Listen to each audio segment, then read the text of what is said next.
Savage magazine! Hey everyone, and we are about to get into Xenoblade Chronicles 2. The game has just arrived today and we've gotten through a fair little bit of it, so we're going to throw up some of our gameplay action to give you a bit of a taste of how the game starts off and also leading into more of a full walkthrough video. So here we are in the game itself, and it kicks off with a cinematic to introduce the main characters, which is Rex, a salvager here on the Cloud Sea, and his aged titan who he calls Gramps. So a lot of the early gameplay elements is a tutorial that kind of walks you through the game. So you draw your sword using A and you can target using R, which lets you hone in on the enemy you want to go after. You can also sheathe your sword, which you can see there by pressing and holding R and pressing B. If you're planning on getting the game, there is a lot of tutorial to get through, so expect it to really sort of slowly walk you through everything.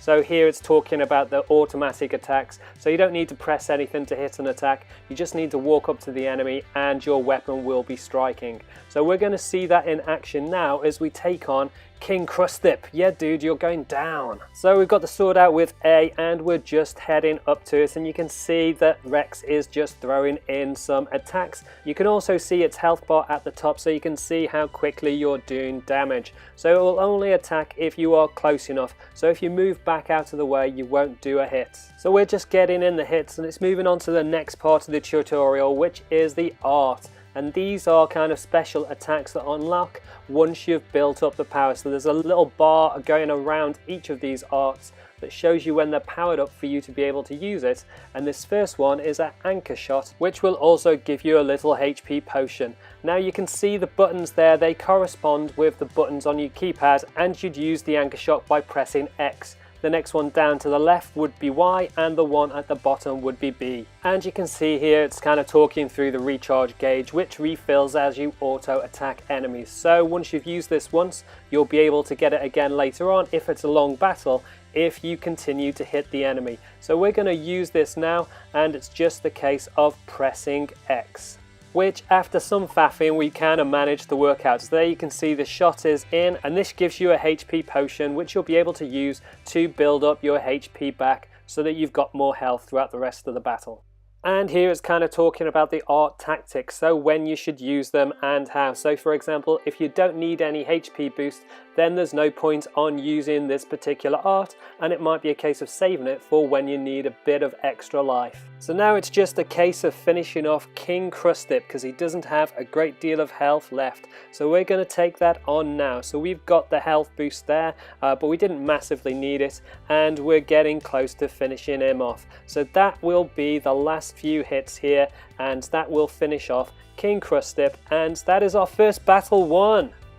So essentially we've just had a 7-minute kind of cinematic on the backstory to Allrest and everything that's going on here, which will let you get through in the game. But we have made it to a new area, which is the Argentum Trade Guild, and the first part of that is the Goldmouth return port, and that will be a skip travel point so that we can quick travel around the place later on in the game. It also turns out that if you're defeated in a battle that you'll return to your last landmark, and there are many landmarks within Allrest. So we've got a lot of exploring to do, and Argentum is our first port of call, and we need to essentially bring in our salvaged gear, and we're going to find out a little bit more about the trade system here in the Argentum trade port. So we're going to head off and try to find out where to go to next. So it's kind of a cool location, and there are lots of things to explore and find out. There's plenty of shops for you to buy things from. This dude will lend you something, or some chat he's talking about.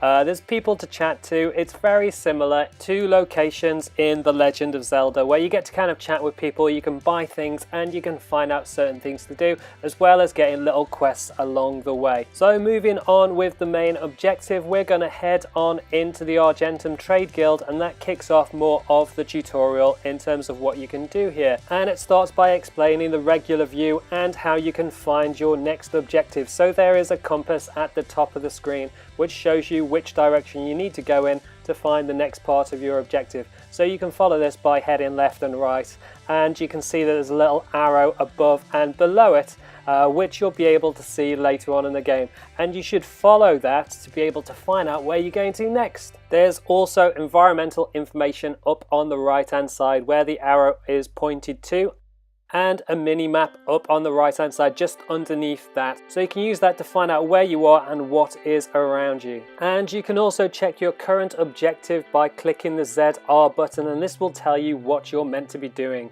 And our next objective is to go to the exchange and to talk to Malolo, who is there in front of us now. And that queues up a cinematic which leads to you getting 200 gold coins for your efforts in salvaging, and you also send a little bit home to your village, to your auntie. Up next on the objective trail, we've just been asked to go and see the chairman, so we're going to go and find him now. Now it's going to take you through loads of different elements in the tutorial section, so it'll take you through the camera angles and everything else, but we're kind of going to skip that and move ahead straight on to the chairman's chat, which is straight ahead and up and around these stairs, and this will be us finding out why the chairman wants to see us and why he's interested in a small-time scavenger like us. So to start this off, you just want to be on the middle section and head through this door with the dude guarding it over on the left. And that cued in yet another cinematic where we found out that the chairman has got this really lucrative job for us, which will pay us 100,000 gold coins.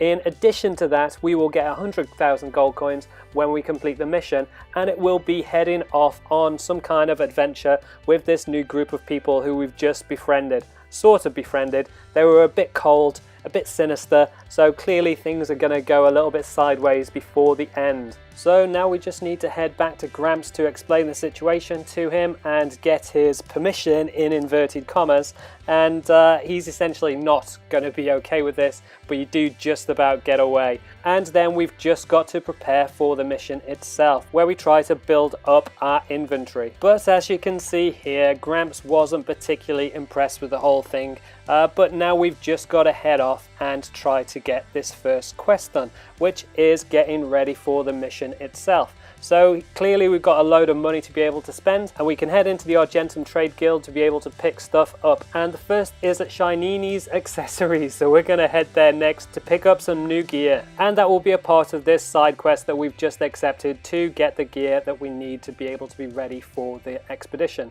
So the first job is to find Shinini's Accessories, and we can just use the objective tracker in the compass at the top of the screen, so you can see it counts down the amount of steps and shows you which direction you need to go. So you just kind of need to follow that around and it will eventually track you all the way to Shinini's.